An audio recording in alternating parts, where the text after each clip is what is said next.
if you notice, there are a lot of businesses out there who you don't know what the owner looks like. You don't know who the owner is. You don't know them personally. You don't see them personally. And that has, strengths to it. Because, okay, if a business is tied to your face, anything you do that's seen publicly affects the business. Any company, say you got a company, and if that company is successful or known a little bit, if you're a known owner, you're automatically a public figure because you have a successful business or a business that's visible, that's in the community. You're automatically a public figure by default. So you may get some headlines, you may get some YouTube videos about you. You do one bad thing or one controversial thing or say one controversial thing that's put online by any of these attention-hungry bloggers or attention-hungry media people, or just any person walking by now can see somebody or get somebody on video if they want some attention. Anybody see anything you do, they can affect your business in a positive or a negative way. So say you doing good in sales this month, you doing good in sales this year. You feeling like the man or the woman.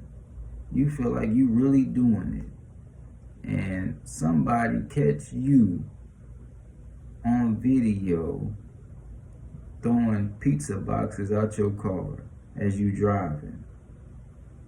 They get your face, they see you, and they post it online. Blah, blah, blah. He or she, they be littering, throwing pizza boxes on the highway.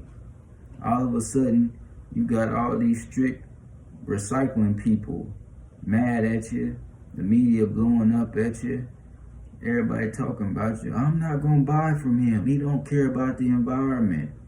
I'm not going to buy from her. She don't care about the environment. And now, you in the news, you in different blogs, your sales then went down because you did something negative.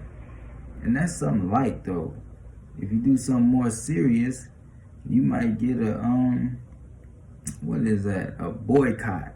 We boycotting that company because of what he did or what he said or what she said or how they treated their dog, or you know what I'm saying? When the business is attached to your face, you have to be a little bit more careful. But if you notice, there are some huge companies. You don't know who owns these companies.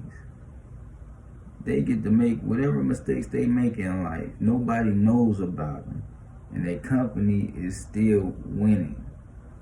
And that seems to be a very smart route, in my opinion, because as humans, we make mistakes. So it's a catch-22, I guess, or it's just a decision to make.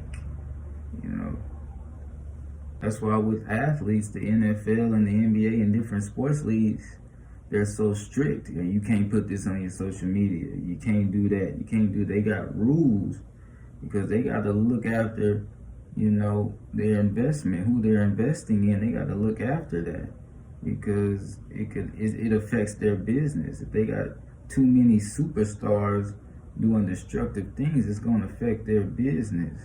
They got to look after their league.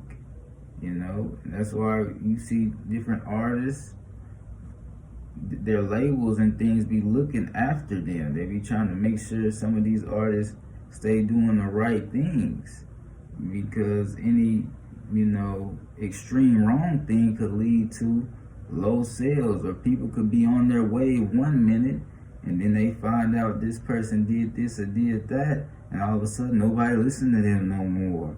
Nobody buys their merch no more. Nobody, oh man, we ain't rocking with them no more. They did this, and it's in the media. You see it. You've seen it a lot where people be rocking with somebody, and then they do something controversial, and then a portion of their followers leaves just like that. And it's because their business is attached to their face. But there are still people who, are able to win, even with that being so. There's people that are still able to win with businesses attached to their face. I'm just saying it's not always easy to do. And it may seem to me it may seem smarter for it not to be if it doesn't have to be. But some businesses, it is best for them to be attached to your face. If you see a rapper or an athlete, you kind of want to know what they look like. You know what I'm saying? In some way, you don't really want to support you can support an AI rapper that you don't really know who's behind it. But a lot of people like to support real people too. Real people they know and they can trust. That's another aspect. With the business being attached to your face, they know you, they see you, they know you a real person, they get to know maybe your personality a little bit, and that can, build some trust in different ways than if it's just a business and they don't know who's the head of it. So there are some different kind of advantages. It just depends on the type of company it is, the type of business it is.